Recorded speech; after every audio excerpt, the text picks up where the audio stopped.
Buğdayın bir hafta önce başladık. Şu anda en az 10-15 gün daha buğday hasadı devam edecek. Bu sene maşallah güzel yağış yağdı. Yağıştan dolayı verim de çok iyi.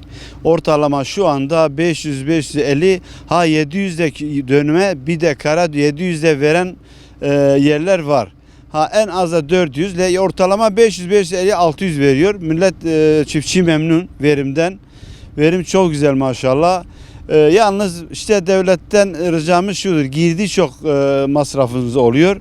Yani hele mazottan dolayı, sanayiden dolayı, parçadan dolayı o yüzden çiftçi biraz o şeyden dertli. Yoksa verim maşallah bu sene iyi oldu. 2026'nın buğday hasadı. Kaç senedir Batman bölgesi hele Güneydoğu kuraklık vardı. Bu sene maşallah çok güzel bir yağış yağdı ve verim de buğdayda, arpada, mercimek hepsi de çok güzel verim verdi.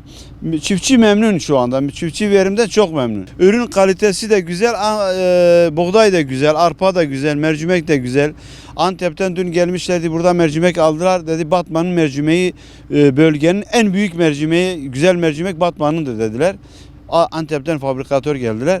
Onun için bizim Batman bölgesi şu anda maşallah güzel verim veriyor. Buğday ekmek, buğday ekmeklik, buğday yani makarnalık fiyatı iyidir. 16,5 civarı dün götürdüler ofise bizim bu Erköklü köyü. 16,5 verdiler. Gayet güzel. Bir de desteklemesi var. Şu bu 20'ye kadar gidiyor fiyatlar. Arpanın fiyatı iyi değil. Arpanın fiyatı şu anda 11,5. Millet odan şikayetçi, acaba diyor tüccarlar mı indiriyor o fiyatı? Ondan bir şikayet var milletten. Mercimeğin fiyatı da şu anda biz tohumu 65'e aldık. Şu anda inmiş 30-35'e. Ondan dolayı millet biraz dertli yani çiftçi dertlidir. Şu anda gelecek sezon için hükümetten şöyle yani bizim girdilerimiz fazladır. Yani girdiğiyle gübre pahalı, icar pahalı.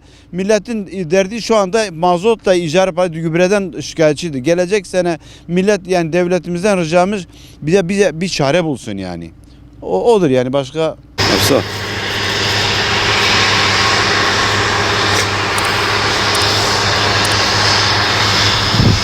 Bekle abi.